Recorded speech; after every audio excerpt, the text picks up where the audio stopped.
Hey everyone, thanks for joining us at Wave Podcast. So Wave's tied to the Ride the Wave Foundation. We empower people by providing free training to people seeking purpose. So anyone that's homeless, going through a hard time on the street, they could come in, get practical training, business type skills like how to find a purpose, positive leadership, mental health strategies. And on the flip side, providing training to people in middle to upper class to have the skills to be able to approach people in the streets they normally wouldn't.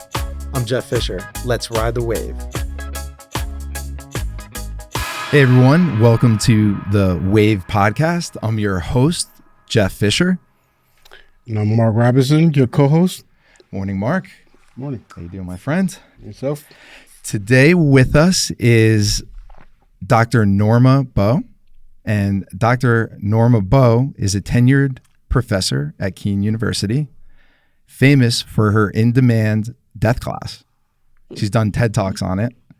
And she's the director for Be the Change. So you could find that at bethechange.org. And she's the founder and clinical director of Global Grace Health, which is a mobile health clinic. Thank you so much for coming on board. Thank you, Jeff, for having me. Absolutely. And you too, Mark. Yeah. Thank you.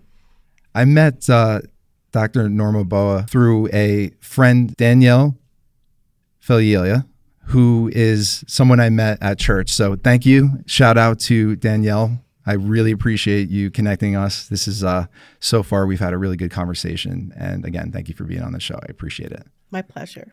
Absolutely. So if you want to start where you're from, sure. Just a little bit about yourself. So I live in Highland Park, which is in Middlesex County. I've lived there a long time now. And I have been at Kean University for about 20 years. Can't believe that it's been that long. And I teach courses on death, community mental health, health and social justice, environmental health, and senior seminar in public health. And then when COVID hit, I'm a nurse by background, degrees in nursing and community health, and then my master's is in health administration. My PhD's in community health policy. So it was sort of the perfect storm for my skill set when COVID hit. So that's when we started the mobile clinic, bringing healthcare out to folks who were underinsured, uninsured, undocumented, homeless, people who really couldn't access healthcare. Yeah. My death class has a 3-year wait list at Kean University. Wow. I think we really underestimate how much grief, particularly young people, are experiencing. When I ask a new class, how many of you know someone who's died, 100% of the class raise their hand. Mm-hmm. And then as I go through the list, asking how many of you know someone who's died of cancer or who have died in an accident, half of the class raises their hand. And then I get into things like how many people know someone who's died of suicide, half the class. Half. Wow. And then when I ask how many. What size class? About 30 kids in the class. Yeah. And then I ask how many of you know someone who's been murdered. It's 3/4 of the class. So we have a lot of grief, nowhere really to lay it down. And out of the death class grew Be the Change NJ. So that's bethechangenj.org. It grew out of my students really feeling a need to go out and do something about some of these issues that we have in our communities today.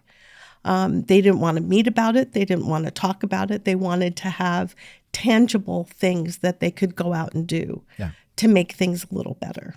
Great. I think that's great. Putting on the shoes, getting out there and actually acting and doing something about it. Absolutely. Because we could walk by, we could see things or say it should be a certain way and it's because of this, but actually putting your feet to pavement. Absolutely. Using your hands, right? We definitely need to get more teenagers and kids out there so they can see, what's going on. You know what I mean? Because everybody's in social media doing this, that, and the third, but they have no clue what's actually going on the street. Like, yeah, and I wonder how much, or the ability for them to process emotions and certain things like that. Because if it is, like you said, with social media, playing video games all the time, maybe spoiled a bit in certain circumstances, not having that, can't process emotions properly. So when a death comes, it could be pushed down and could be devastating. And I call it sort of toxic individualism. We are so focused on things like social media and what we look like on Instagram, right? And what TikTok video is going to get the most hits, that we are not aware of some of the suffering and some of the issues that are happening right outside of our door. And it's only going to get worse if we continue to just think about ourselves all the time like that. Yeah, I wish I could transfer the feeling of being helpful and serving others over to kids that are in that situation, because it's way better than trying to pursue money, cars, fame, sex, drugs, things like that. It's just, there's something about it that's so much more fulfilling when you're able to provide for somebody and to help them for nothing in return. It's money, in a sense, spiritual money in a way. Oh my gosh, yes. Isn't it great? I love your way of putting that. That's really great. So Be the Change started out in my death class. We do a lot of field trips, and one of them was to a hospice. And one of my students, who, by the way, Mark, was an artist. Art is just so healing and pretty incredible. Yes, it is. One of my students who was an artist came back to class and said, Dr. Bo, there were 2 rooms in this hospice that if we cleaned them up and redid them, we could make real livable spaces for these hospice patients. So to be on hospice, you have 6 months or less to live. Yeah. And so we did. We cleaned out these 2 rooms that were sort of floor to ceiling junk, old equipment and other kinds of things. And we painted and built things, and we created a craft room and a sitting room for patients to visit their family. That's nice. And then we went to East Orange after that. There was a homeless shelter for teenage girls. 12 bedrooms, 6 bathrooms, 2 living rooms. Nice. And with 80 gallons of paint from Sears and 103 Kean University students, we completely redid the homeless shelter. But the real story were the 9 girls who ended up as Kean University students. So they were no longer homeless. They ended up coming to Kean, and then they lived in the dorm. And then the BP oil spill happened, and we found ourselves at the Mississippi Gulf. And then Standing Rock happened, and we ended up in North Dakota collecting water from Standing Rock all the way to Rosebud so that we could have a baseline of the river before the oil lines came in. And it's just been, one project after another. We have homicide mapped all of Newark. We know where all the murders happen. We pick neighborhoods that have high violent crime rates. We look for empty lots, and we flip them into gardens and pocket parks. That's fantastic. And then we watch the crime rates drop around the gardens. We do leadership activities for homeless kids. We bring the mobile clinic out to tent cities. We go behind dumpsters and parking lots at train stations and bring healthcare to people who need it. And usually if something is happening, I get a call from a Be the Change member, like, Dr. Bo, what are we going to do about this? So it's all driven by people. But to speak to what you were saying, Jeff, it's service work is healing work. And if you have a burden or a sorrow or a life problem, there's nothing better than getting out and doing something for someone else to help you put it in perspective and help you kind of come out of yourself a little bit and just touch the human condition because we're all connected to that. Yes. Yeah. I mean, perfect example is Mark and I sitting right here. Love doing that. our thing. Definitely. We're connected at a higher level and we're friends, but we wouldn't have been unless that interaction took place. And we were in that mode of being open to it too. I think we walk around that way and not being open to it. What are you seeing out there as far as numbers? Is there things that stick out to you, drugs or violence, anything I'm sure there's a lot of issues there, but anything that sticks out to you specifically in the communities? Jeff, that's the million-dollar question, because there's so much going on. So what I want to say about that is that there is housing insecurity, particularly in New Jersey. When rent is so high, more and more people now are being evicted out of their apartments that maybe had been, rent controlled, and now they're being repurposed and being rented for astronomical amounts of rent. So there's housing insecurity. I have never seen food insecurity as bad as it is now. When COVID hit, Be the Change started an emergency pandemic food pantry. We started delivering food to about 300 families. Well, we're still feeding those 300 families. No one really got back on their feet. That's like a myth. When people lost their jobs during that pandemic, a lot of them went back to work, but maybe in a different job or not making as much money. Yeah. And we have food insecurity. And then that leads to mental health issues. It's so unacceptable. It's really unacceptable. It really is. And, to the audience, to my family and friends, especially if you have leftovers in the refrigerator right now as we're speaking, there should be absolutely no reason why anyone should starve on the street in our community. I learned, and I would think that maybe some of my friends and family are unaware, that there's a tent city in Morristown, and that's my hometown. And, it's sad. And I really feel like with Ride the Wave, we're going to be in a position to do our part, stay in our lane, to give back and to really make a difference. Hey, Jeff, don't stay in your lane. Oh, okay. Veer everywhere. Do way more. Yeah, veer everywhere. Yeah. Please. Okay. I mean, we need the wave, and we need every single person to care about this. When you're hungry or you're living in a tent, and look, I mean, you're talking about Morristown. We have tent cities everywhere. And we live in the state that has the second highest median income in the country. Why do we have this?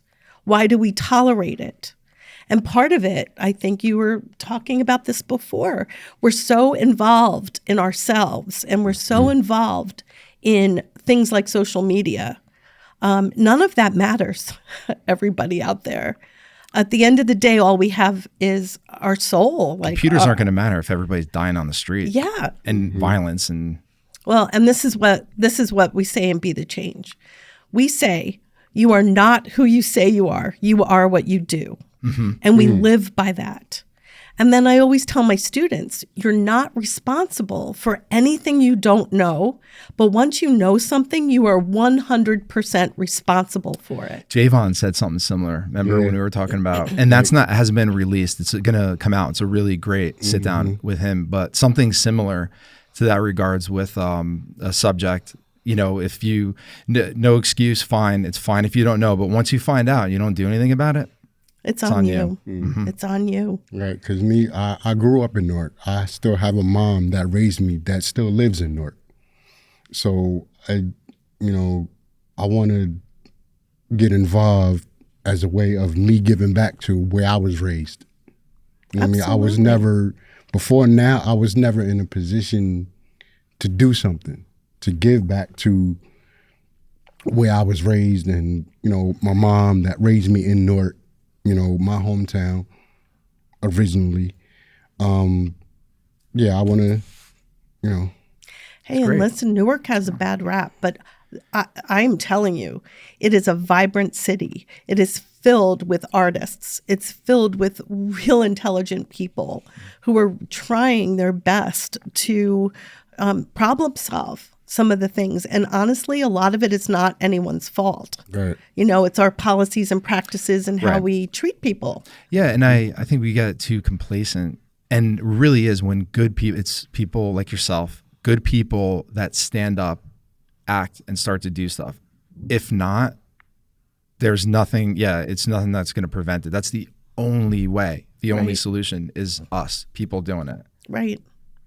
Us doing it, and also holding politicians and other lawmakers and decision makers accountable. I think for too long we've allowed sort of, the status quo to continue on and on. I vote every day with my pocketbook. Like, I only buy certain things and I only eat certain things because I have to vote my morality a lot of times. Yeah. But we need to hold people responsible too for some of the decisions that are made. You know what I always thought? You know how they used to have military draft? Kids, when they turn 18. Still have it, by the way. If you're 18, you're in the selective service. We haven't had to draft anyone, but you could be drafted. I thought that wasn't a thing. It is a thing. Oh, I didn't know. I thought after Vietnam they stopped. No. Because when I graduated high school, I tried to go to the Army, get recruited, but they said I couldn't go because I was flat-footed. Oh, really? Yeah. Oh, no way. They have rules about that. Yeah. They was definitely strict about that. I'm like, no way. I was thinking that volunteer for 18 for a year, certain weekends to provide to the community, right? As something that is a requirement. And, whether it's at the local PAL or I don't know if PAL is still a thing, but anywhere really just within the community, like an organization like yourselves, or because then there's so many ways that they could also speak to other people and learn from other kids and things like that. So if they're going to be in front of video games, never doing anything anyway, there might be somebody that might get sparked or find a friend there, and then they'll be engaged long term. So why not have it something that's a bit, if we're going to do anything. I love that idea. Jeff for president. No, some high schools do have a community service requirement, but the problem is there really aren't many ways for the kids to get those hours. We do have a lot of teens that help us. Yeah. We do something called Operation Peanut Butter and Jelly, where we feed the homeless every Thursday.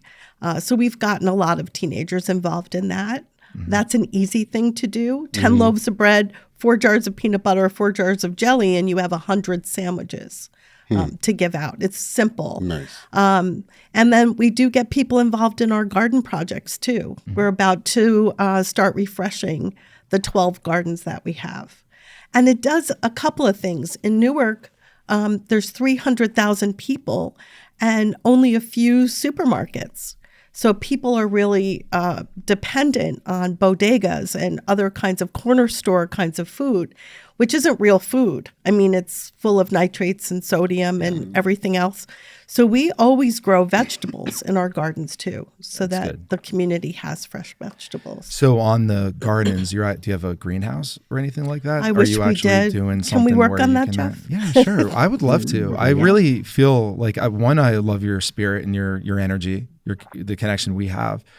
I'm very interested in working with you on a few things. I know we talked earlier. Yeah, so, that would be wonderful.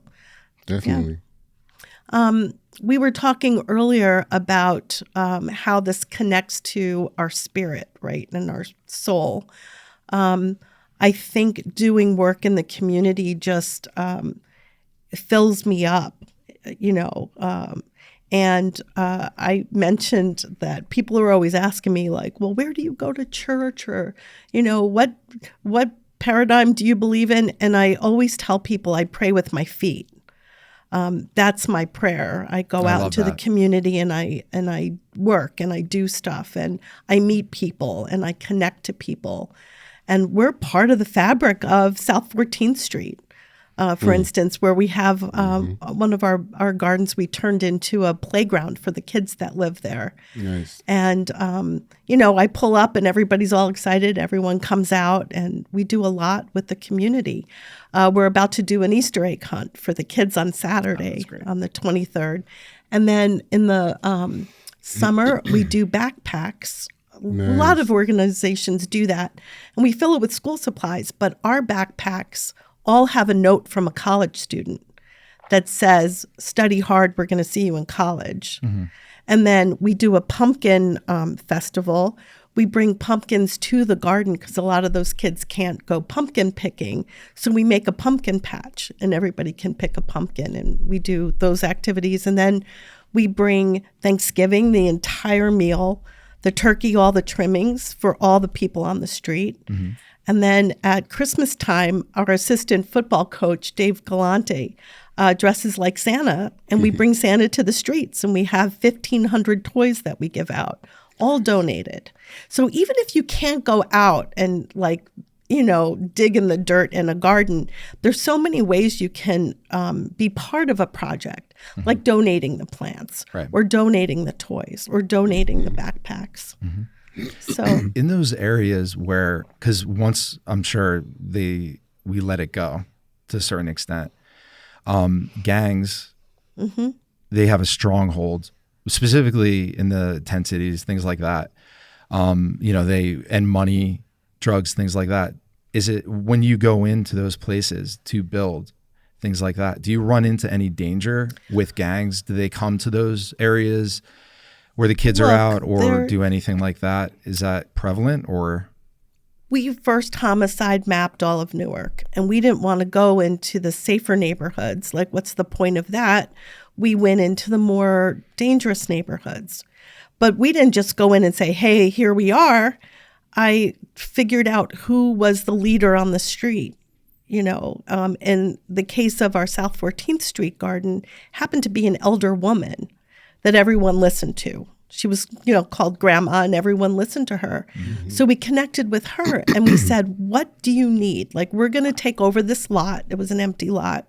And I said to her, what do you think you need? And she said, we need a playground. We need some place for the kids to play. So you can't just go into a neighborhood and just start doing things. Like, you really need to find out what the community wants and what their needs are. You might see a need and you think that's the biggest need, but that might not be what's needed. That makes sense. So is there a drug economy in Newark? Yeah. Do we interfere with that? No. Do those folks get a turkey at Thanksgiving? Yes. We are allies with what's happening on the street. And I am very much understanding that people don't set out to be in a gang, or, things happen in life. Right. And until we're ready to change, we end up in a cycle sometimes. And who are we to say? We're not from that area. If I happen to have a really good upbringing in life, and if I was in another situation, who's to say that, oh, no, I would never do that or anything. So you never know until you're in a situation. Until you're in a situation, you don't know what might go down. Looking at me, you wouldn't know that I grew up in a household where my father is a criminal.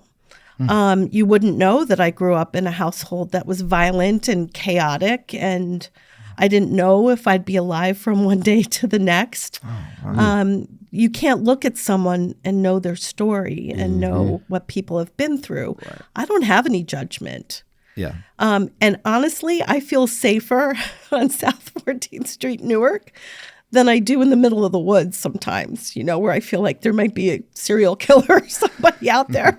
A big bear. Yeah, right, or a big bear. I just feel like you treat people with respect and dignity, and then it comes back at you. And maybe that's a naive way of thinking, but so far it's worked. I agree. I think if you, and I've noticed it through the wave interactions, there's going to be another just audio that's going to come out of a connection that I made with somebody who was homeless, as he really walked from California. So it's going to be interesting there. But what I am noticing is, if you're relaxed, certain state, and you talk to somebody like a person, no matter what, no matter how they're acting, most people will react a certain way. Now, granted, there are people with psychological issues on the street, mental health, so it could be dangerous. So you have to read your surroundings. I don't know.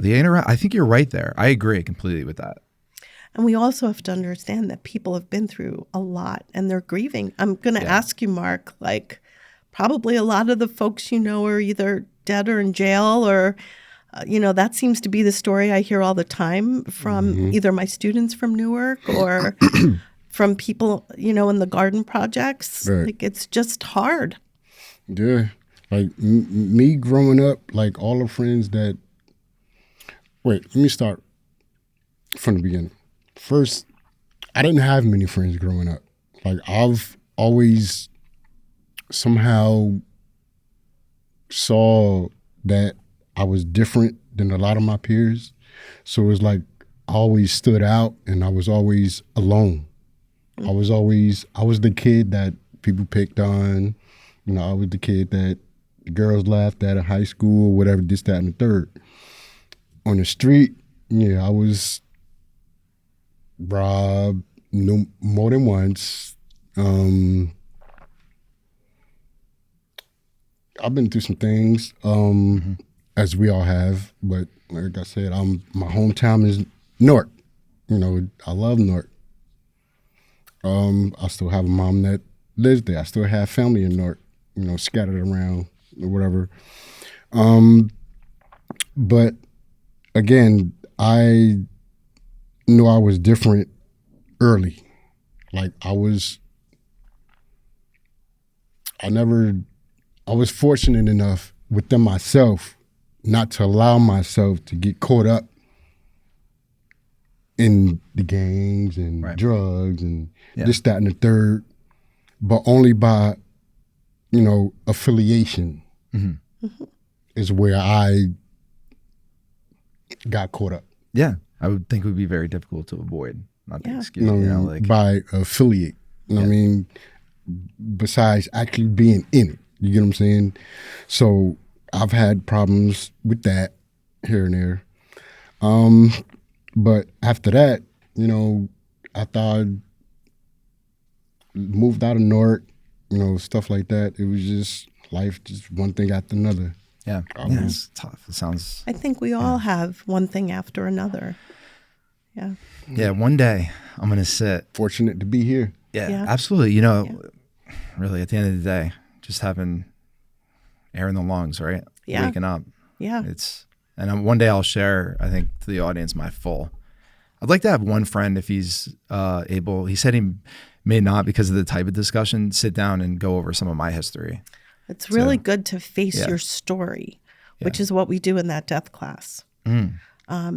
I think by facing your own story and your own mortality, and that everything is temporary, and we really have to live our best life while we're alive and while we're here. And while we are here and we wake up every morning and there's air in our lungs, right? There's a chance to have a do-over. Right. We're not defined by our past. We're defined by what we do right now. Right. And there's always a do-over. And there is a choice within there, no matter what emotion, to speak life or death. Right. To speak gossip, negativity, or to bring people up. Yeah. And we're sitting here because of Daryl. Because the original interaction I had with Daryl, my one word for the year was encouragement. I do that through John Gordon. And it was something that really, really changed my life. I mean, I, at the end, fueled him with encouragement. You're going to be fine. I was looking him right in the eye, and it changed his life. Yeah. Because it was sad to me that no one ever asked him if he was okay. And it was right across the street where I rode my bike and stuff like that. So I think that's the component that is missing. Everything else is distractions. We'll have an episode in that coming out with Javon too. The distractions, phone, things like that, to connecting. That's why pathways to the person is our tagline. Love that. Yeah, because it really is everything that we're doing with the wave. It's connect to the person, fuel up, ride the wave over. Because it's like that. And it doesn't take much, does it, to look someone in the eye and say good morning. To look someone in the eye and ask, are you okay? And I think if we did more of that, maybe we would see less of these mass shootings that we're seeing every other day, right? Yeah. People snapping. Yeah. There's always some sort of, clue that someone's at the end of their rope. And we've been so carefully taught to ignore or to mind our own business. At this point, we do have to be our brother's keeper. Like, we have to check on people. Now more than ever. Yeah. And it's a major problem. Major problem that the kids in social media right now, they're idolizing and they follow in droves these other young people that insult others. They fight. They have their bodyguards in front of them and stuff. I've seen all that. And it's they make a lot. And you're not talking about, oh, I'm making $30,000 a year to be on a stream and fight people or be rude. You're talking about millions and millions of dollars. So I want to know why that money's being going it looks like to me when I look at it from high level, money flows into things that are destroying our society, where money should flow into doctors and organizations like yourself. All that money should be to you. Oh, that's great. Could you Jeff. imagine Can if you it came to imagine? organizations like you, what you're doing? Imagine how we Yeah. could build that out and Right. how we could expand and how Why we could- isn't it? Because I don't know. I don't know. I don't understand it. My daughter recently got her doctorate, and my whole family, we flew to New Orleans. And the captain literally had to come out into the cabin of the plane and say to us, behave yourselves. We've all seen the videos of what's going on airplanes. And he said, if you can't control yourself, you need to leave this plane now. Why?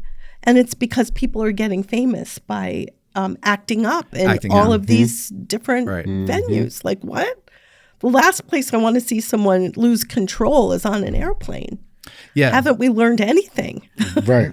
And that's why Mark and I are hoping we could grow this platform too, so we could bring light to that. And there are really good people that have good podcasts. Positive University, I listen to that, and and hopefully maybe someday we could be a part of that, where we could at least influence some people to have an understanding of that.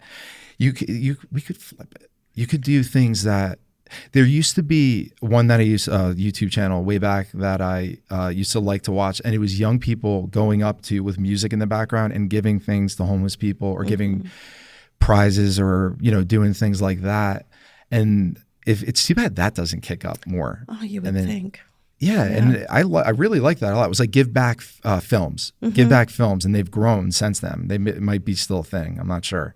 Look, we have to all decide that we're not going to watch the people fighting and doing negative stuff, and that we're going to be watching more of the positivity. Because as soon as we click more on the positive things, the negative things will kind of maybe go to the background. It's a scary world to think that kids are watching other people get beat up, and that's entertainment.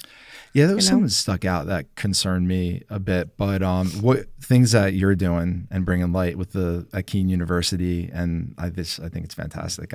Thank you. I think you're doing great work. Thank you. Yeah, absolutely. Beautiful.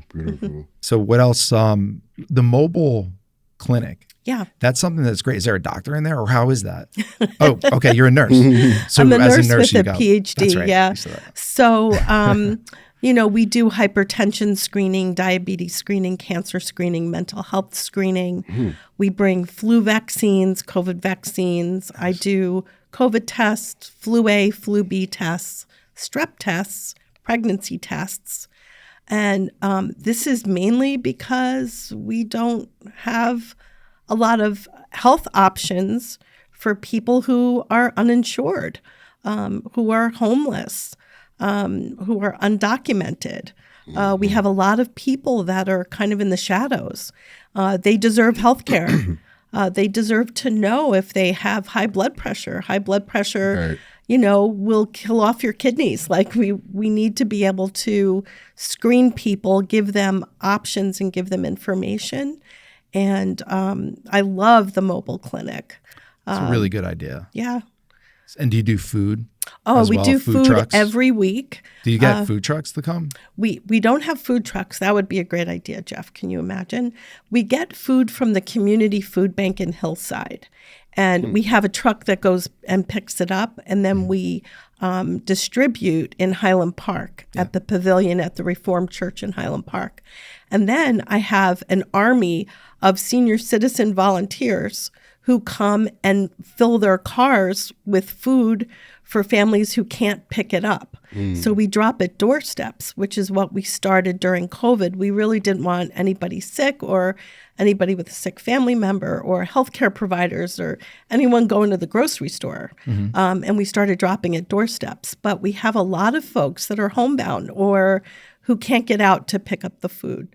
So we have a lot of folks that pick up, and then we have this army of seniors that go out and distribute and drop the food. And it takes all day. And then we have a group from ECLC in Chatham.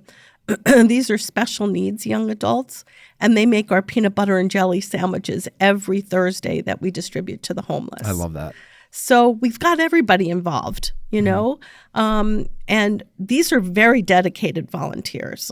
They're retired, and they feel very strongly about bringing food out, and it's really made a difference, you know, because groceries are crazy expensive. They are, yeah. And if you have a family with like kids, it's hard to stretch those grocery dollars. And in fact, if you're on public assistance, I'm sure everyone knows, those funds have decreased over time, which seems a little insane when the grocery prices have increased. Yeah. So it's like less and less that people are able to get. Yeah, and it's all, the system is set up to bring people down. And my point, from my point of view, when I look at it, like I'm not deep into it completely to where I'm educated in it or anything, but because then you'll make a certain amount of money, but when you start to, if you get a job, hit a certain amount, they'll take that away, but it's not a living wage. It's not enough to where you'd be able to get a place to eat. So it really is perpetually keeping people down. And then I hear from families, I hear from moms, I had to decide whether to eat or pay rent, right? So a lot of times people will choose to eat, and now they're being evicted from their apartment because, and then people who can't afford their medication. When I was doing the vaccines, I had a guy who told me that he wanted the vaccine in his right arm rather than his left arm. His right arm was his dominant arm. And I was like, are you sure it's better if I put it in the non-dominant arm? And he said to me, look, lady, I haven't been able to afford my high blood pressure medicine for years, and I have high blood pressure. He said, I want it in the right arm, so if I have pain in my left, I will know I'm having a heart attack. Wow. And that's where we're at, guys. I mean, that's the reality for a lot of people. Yeah. They can't afford medicine. They can't afford their food. They can't afford their rent. And these are not people who are slacking. These are people who are out there working and working hard. It's just a lot. Yeah. Is there any gaps or any, like you seem to have a network, seems to be working accordingly. What's missing? What do you need? Oh my God, we could always use manpower all the time. I know a lot of people feel like it's hard to donate like funds. And we've actually seen the donation funds kind of dwindle over time. But you can go out and provide sweat equity for a project. Yeah. You can help clear a garden. You could help plant a flower or a vegetable. We put together a cookbook because some of the vegetables we're growing in the garden, some people didn't know, for instance, what to do with an eggplant. So we gathered everyone's favorite recipes and then we infused them with vegetables so that they could use the cookbook. And so we put everyone's name for their recipe and did a community cookbook. But that's like something that someone could help. And more people. And if somebody out there is lonely, it's a great way to make friends. It's a great way to be with people that are genuinely good. They're not, I mean, everybody, you never know, but they're most likely going to be, if they're doing that, compassionate enough to be a really good friend. So if somebody's lonely or they're home anyway, not really doing much, new to town, if you don't go to church or anything like that, why not volunteer and go out there? There's nothing better too. When I volunteer for City Relief, we've gone out to Patterson and been to the Bronx. They're a really good organization. And I enjoy it. I just enjoy talking to people, and it's very humbling too. I think everybody needs to do it at least once and try. Oh my God, yeah. and you will meet the best people you will ever encounter. I mean, I think our volunteers and frankly, our Be the Change Kean University Facebook page has 2,500 members on it. Yeah, and those are some of the best people on the planet as far as I'm concerned. People who come out and give of themselves, and it doesn't take much. It's a couple of hours. But to be part of the fabric of a community, to be part of a positive project, just to see the smiles on the kids' faces. Like, we're going to go do the Easter egg hunt on Saturday. I can't wait, Nice. because it just brings so much joy. And it doesn't take much. It's not like, I'm asking you to give up a week of your life or all your vacation time. This is like a couple of hours on a Saturday. Yeah. And it makes such a difference. It And does. it just fills me. It fills my soul with just joy. I get that. Yeah. I get that. And you can't really describe that to people. I wish I could just transfer it, just give it to somebody. Right. It's like, it really is eye-opening too. And it's possible for the wave to really get momentum. And I'm an optimist in the end. I mean, I really do. I know we have a lot of problems, and it's, I'm a spiritual person, so I feel like it's a spiritual war.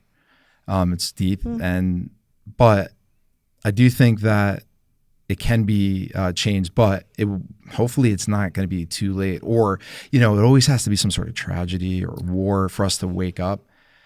As a community, though, hopefully it's not going to be anything too major. I think that. Boy, I hope so. Yeah. Jeff, I worry. I worry about what's the next big thing, and are we ready? 9/11, COVID. Right. Always, I mean.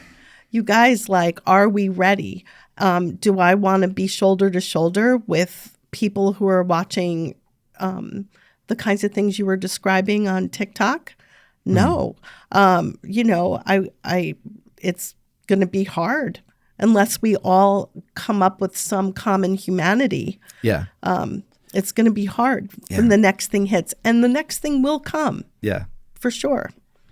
When we're at a certain level with this, Mark, we should do a compassion challenge or something online. Do like it? How they have the ice bucket challenges and stuff like that? Do like a compassion challenge. As long as Love people that say idea. Yeah. Love that idea. Something like that, just to Great idea. challenge people to go out and do something and film it. I mean, they do. Everybody does that with some stupid stuff sometimes. Why not do it something that will actually make a difference? Right. And we need everyone's good ideas. So you have a foundation. I have a nonprofit too. If you have a good idea, go out and make it work. Bring it to fruition. You'll find people who will help support that good idea.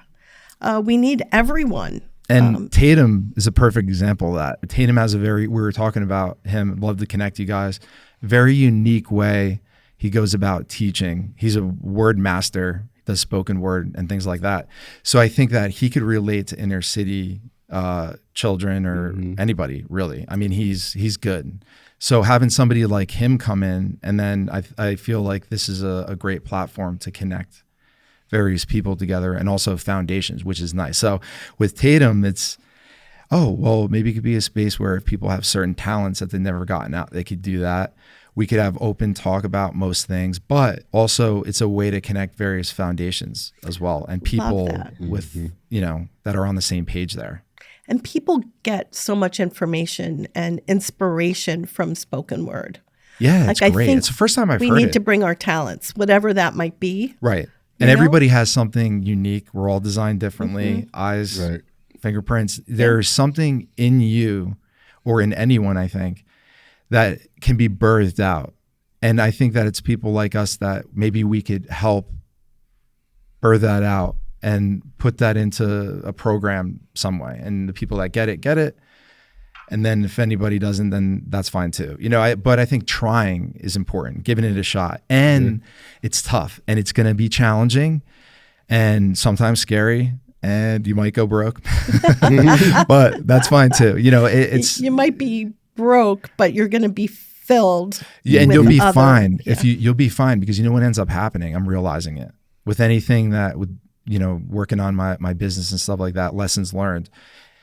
If you're open to it, you end up in a sense starting, correct me if I'm wrong, opportunities find me at least, and other people and connections that are good are really that foundation network that gets created through your passion, through what you're trying to do, your unique angle, and everything else works itself out in a way. It really does. And if you have faith, something that's above whatever that that is, and you think, and you know, yeah, I don't know. I think that there's everybody's different. That's just for me how I look at it and go about it. Yeah, and I really believe that everyone is inherently good.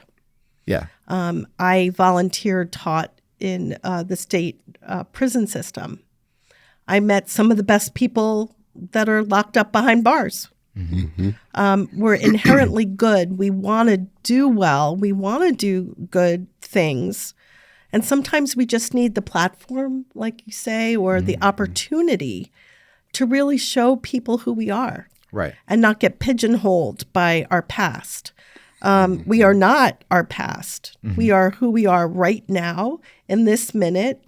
We can recreate ourselves and we can start new every single day. And there's no reason to stay stuck. No, I think it's a learning experience. And most of the time, people have the hardest lives. Yeah. Or situations end up being really successful. Yes. Yeah. Too, which is interesting. If you have everything you need all the time, you might not appreciate as much. No, but if you the come struggle from teaches us. it does. It does. I think that kids need to struggle too. Yes. They really do, and not have everything handed to them. Yeah. I think I heard like from somewhere, but I thought it was interesting. Like for kids, and I'm not a parent. God willing, it would be great if Kristen and I do, but I'm not a parent. But with your kids, not yet. Not yet. Yeah, we'll see.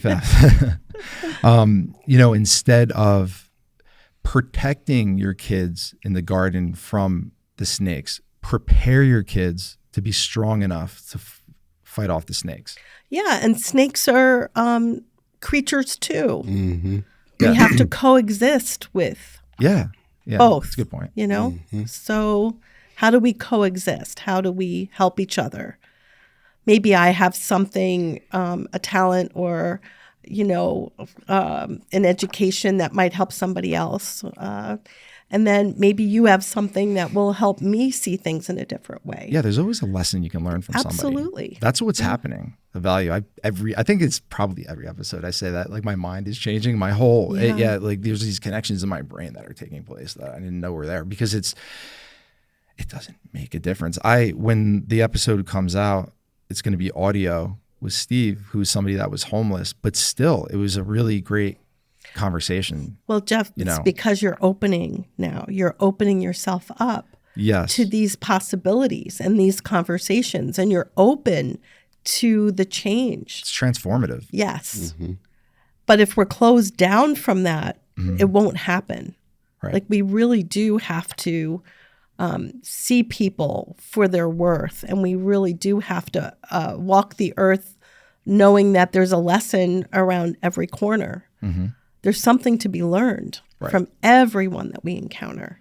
Mm-hmm. I tell my students, like, I'm the luckiest one in the room. I learn as much from them, I think, as they learn from me.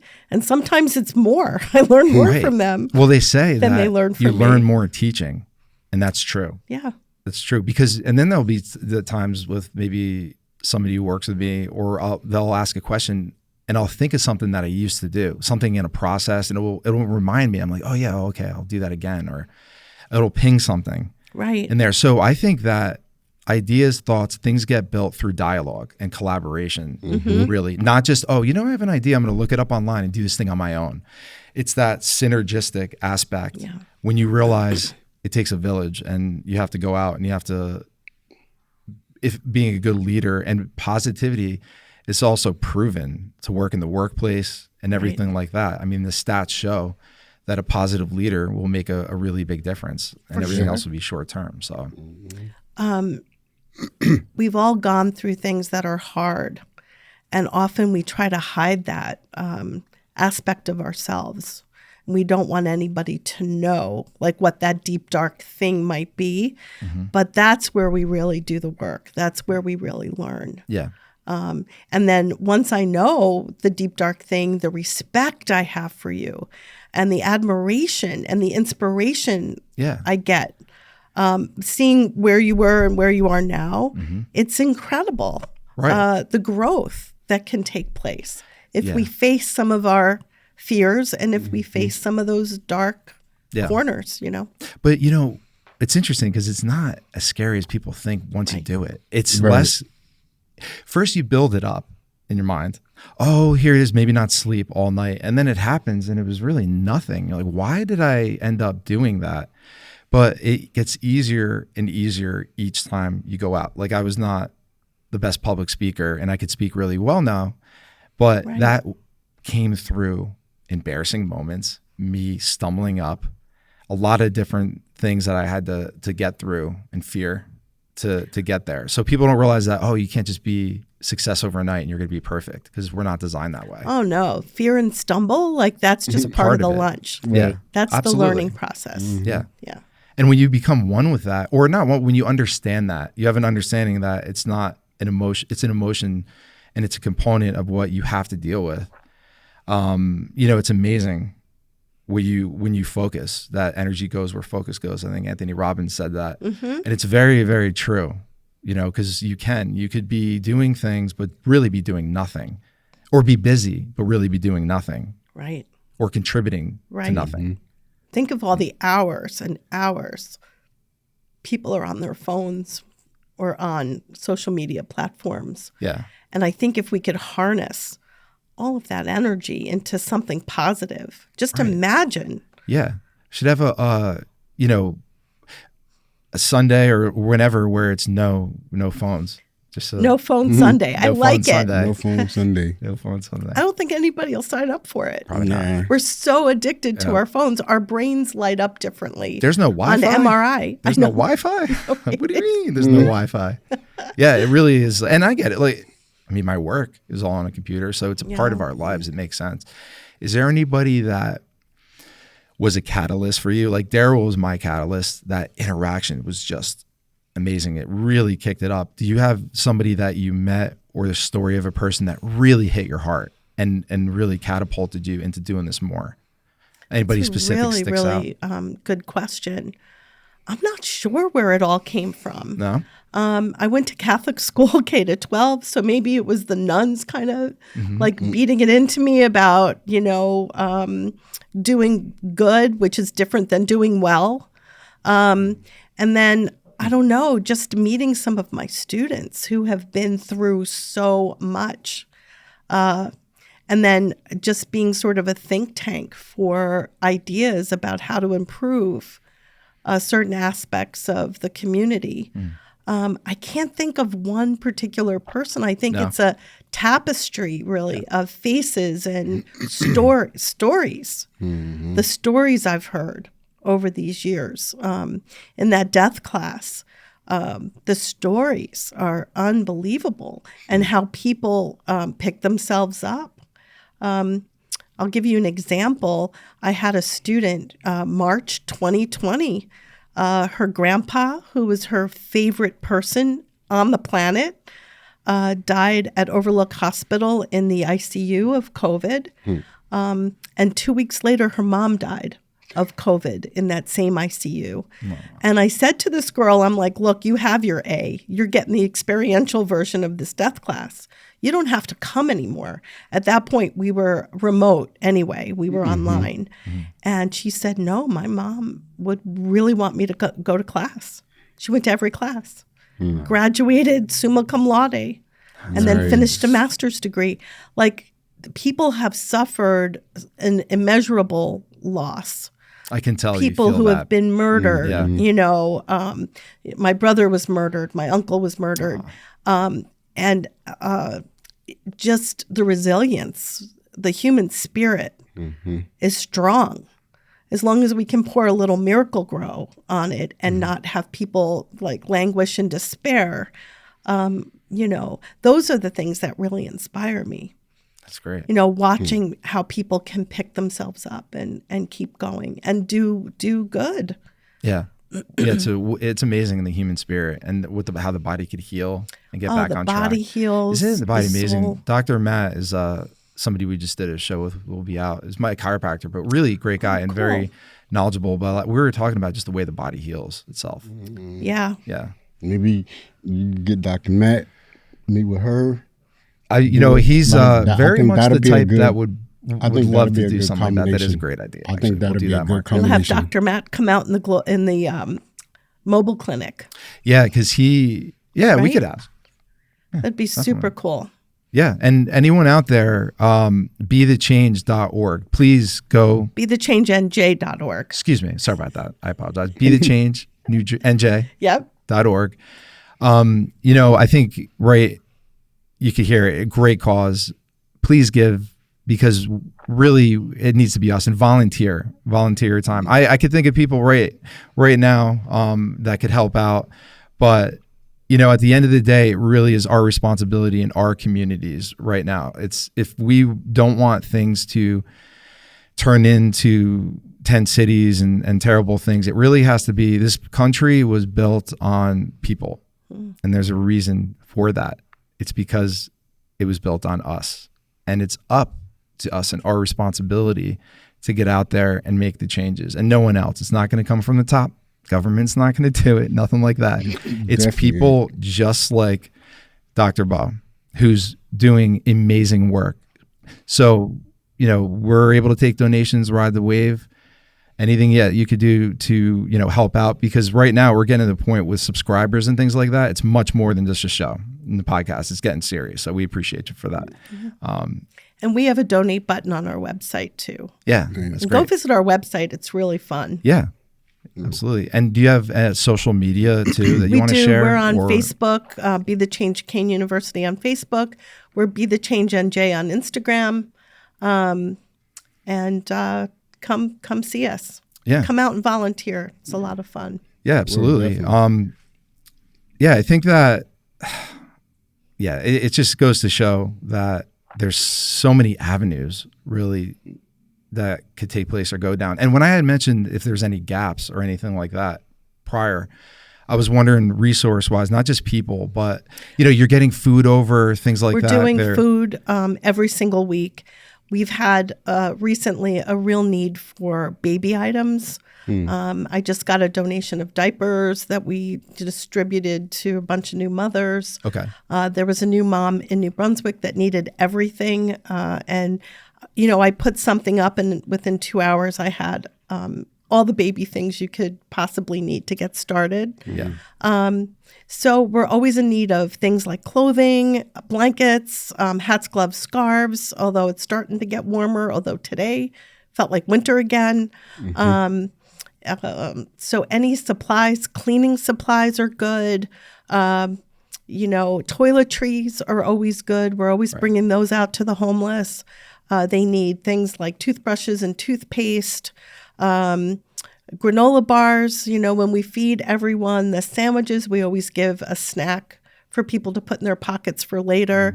But it's not just about the sandwiches, really. I always say the sandwiches are like the Band-Aid, but it's an opportunity to look people in the eye and, see them and talk to people. And they know us, and they know me by name. And, it's great. We are out there with the mobile clinic. It's coming up soon. The migrant farmers that come to pick blueberries down in Hamilton. We're down there with the mobile clinic doing healthcare. So we are collecting things like toys for those kids and coloring books, crayons, and that kind of thing. We love you, Dr. Bo. Oh, I love you back. You are more than welcome to come on anytime you'd like to share anything that's going on or what you need or however anybody could help or what we could do. Love that. So, love the wave. Right. Yes, thank you if so much. You need me to come volunteer or any of the trucks? I'd love to or, too. Love that, Mark. And you bring the art. That's amazing. Yeah. We do murals too. So maybe you'd like to do a little mural art with us. I was waiting for somebody to actually do so Mark, like that. we were talking a while back when I first met him. You were looking for space to do canvas art, right? Or you were at one point, one of your goals was to have a space where you could have the, what do you call them? Like a mural. Canvas or to draw canvas, like, mural. Oh, okay. Mural. Either one. I got you. I want to do it all, actually. Yeah. On YouTube, check out, look me up Norma Bo, and then look up Rika Jenkins' garden, and you'll see the garden I was talking about on South 14, and we have a mural there. Nice. We'd love for you to redo. That's great. Thank you. Yeah, thank you again. Yeah, thank you for coming on. Thank you for having me. Absolutely. It would be an honor. Yeah, absolutely. Everybody, thank you so much for tuning in to the Ride the Wave podcast. If you like what you heard, please subscribe to all our social media, www.ridethewave.org. has how we were formed, a little bit about the podcast. We have a book coming out in a couple months. We really appreciate you, and please help out Dr. Bo here. Great cause. We're going to do great things in the community. You guys take care. Thank you so much. Thank you. Bye. Thanks everyone for joining us at the Wave Podcast. If you like the content and want to see more, please subscribe to all our social media platforms. They'll be listed below. See you next time.